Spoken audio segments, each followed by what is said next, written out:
Have you heard of Harriet Tubman? Yes, she was a woman who helped many slaves escape. She was kind of a heroine. Exactly. Harriet was born in Maryland, United States around year 1822. She was a slave, but when she was almost 30 years old, she managed to escape to freedom. However, the most amazing thing was not her escape, but her return. Not once, not twice, but she returned at least 13 times, risking her life in order to lead more than 300 slaves to freedom. How did she do it? By using a secret network of routes and safe houses known as the Underground Railroad. It wasn't a real train, but an underground system organized by people who believed in freedom. Harriet was like a driver on that invisible railroad, traveling at night, orienting herself by the stars, praying all the way. They called her Moses because, like the biblical leader, she led her people to the promised land. Harriet had no army, no titles, no human power. She had faith, courage, and a mission. And in the Bible, we also find women of that kind. Sabbath School Like presents the series How to Study Biblical Prophecy. Lesson 11, Ruth and Esther. Contrary to what many people think, the Bible is not a sexist book. And it is not for a simple reason. God is not a sexist God. Several times, God used courageous women to change the course of history. This week, in the School of the Prophets 2.0, we are going to discover the prophetic power of two female stories. Women who had neither a throne nor a sword, but with their decision and faithfulness, they set forth the destiny of God's people. So the question is, what do Ruth and Esther teach us about God's prophetic plan and His special way of using those who trust in Him?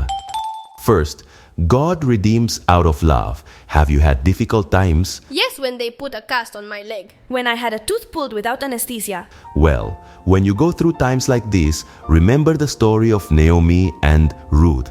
Naomi and her husband, Elimelech, lived in Bethlehem, the city where Jesus would be born centuries later.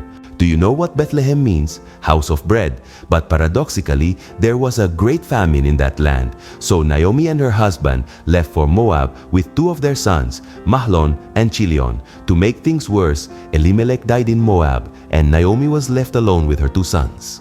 They married Moabite women, and to top it off, they also died. When Naomi returned to Bethlehem, her grief was so great that she asked that her name be changed to Mara, which means bitterness in Hebrew. But Naomi did not return alone. Ruth, one of her daughters-in-law, decided to return with her and become part of God's people. But when she arrived, poverty was all her fate. Why? Because Naomi could not take possession of her husband's land unless one of her husband's relatives married Ruth. One day, picking the barley ears left by the harvesters, something to which the poor and foreigners were entitled, Ruth ended up on the land of Boaz, a close relative of Elimelech. What a coincidence! Or rather, what providence! Exactly. Boaz was not only rich and respected, he was also a righteous man. And when he learned of Ruth's story, her loyalty, her faith, and her love for Naomi, he decided to do something unthinkable, redeeming them. That meant buying Elimelech's inheritance and taking Ruth as his wife. Did you notice? Boaz was under no obligation. No one forced him. But out of love, he became a redeemer. And what a beautiful ending.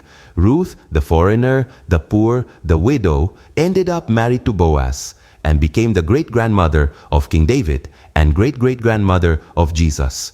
Listen up, the story of Ruth is not just a romantic story, it is a prophetic parable. We, like Ruth, were foreigners, poor, without rights. But Jesus, like Boaz, redeemed us not out of duty, but out of love. He is our closest relative, our Redeemer. But there was a problem. Another close relative, he also had a right to Ruth and the land.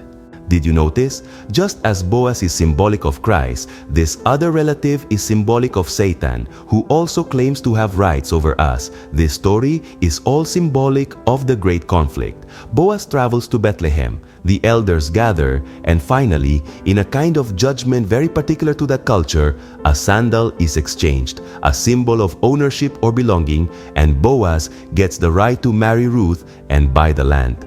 Yes, just like Christ, Boaz is a true loving redeemer. So, in School of the Prophets 2.0, we understand that in every story, God reveals His character, and in Ruth, we are shown that God's desire is to redeem His beloved church. Let's go back to the question.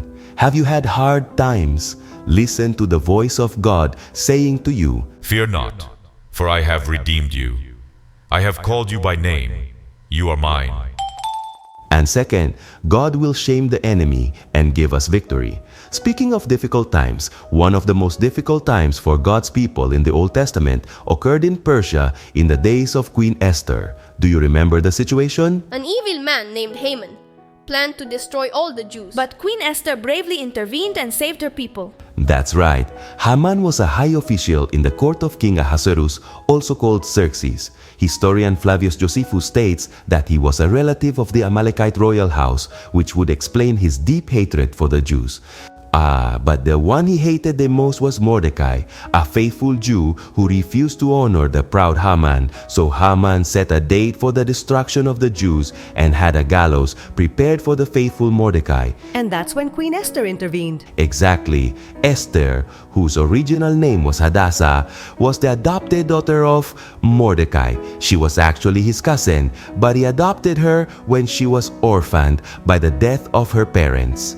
King Ahasuerus fell in love with Esther because of her beauty and prudence and chose her as queen. But Esther, obeying Mordecai's advice, never said she was a Jewess. The edict, drawn up by Haman but sealed with the king's ring, gave the command to destroy, kill, and exterminate all the Jews, young and old, children and women, on one day, on the 13th day of the 12th month, which is the Adar month, and to seize their goods. The brave Esther asked all her people to pray for her. She entered the king's presence without asking permission, something that was a cause for death.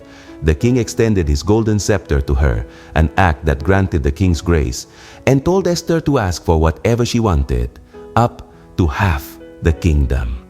Esther invited him to a feast along with Haman. At the feast, she invited them to another feast, and at that second gathering, she revealed to the king that she and her people were to be exterminated by the edict of the wicked Haman. It backfired on Haman because the king in his anger ordered him to be hanged on the same gallows that he had prepared for Mordecai. Did you notice? This is not only a wonderful story of how God protected His people in the past, but of how God will protect His people in the end time. Look how many parallelisms we find. Haman is a symbol of Lucifer, not only for being an evil enemy of God and His people, but for claiming the worship that belongs to God alone. There is a fierce persecution against God's people, just as Revelation 12 says that the dragon persecuted the woman, symbol of the church. There is a Mordecai who remains faithful to God's law and does not kneel before the enemy, symbol of the remnant who keep God's commandments and have the faith of Jesus. There is a verdict of death, as prophesied to occur in the time of the end against those who remain faithful to God's law. Esther courageously intercedes and saves her people, just as Christ intercedes and saves His beloved church. And the enemy is shamed and defeated, just as the Bible says will happen to Satan. No, it is not just a story. Esther's story is a prophecy and a guarantee of victory. Just as Harriet Tubman was back and forth to get the slaves, Ruth and Esther show us that God will also return for us. In Ruth we see that no matter how foreign, poor, or broken you are, God has already prepared your redemption out of pure love. And in Esther, we learn that even though the enemy plans our destruction, God will raise up brave men, do justice, and give us victory. What about you? What will you do with your story? It's time to believe that God can use you in these final chapters of history, as He used Ruth, as He used Esther, and as He used Harriet. For I know the thoughts that I think toward you, thoughts of peace, and not of evil, to give you an expected end. Has this study blessed you? You can also be part of this mission to teach the Bible in a creative and transformative way. Scan the QR code on the screen and support us so that more people can learn how to study biblical prophecy. Remember, together we can grow more.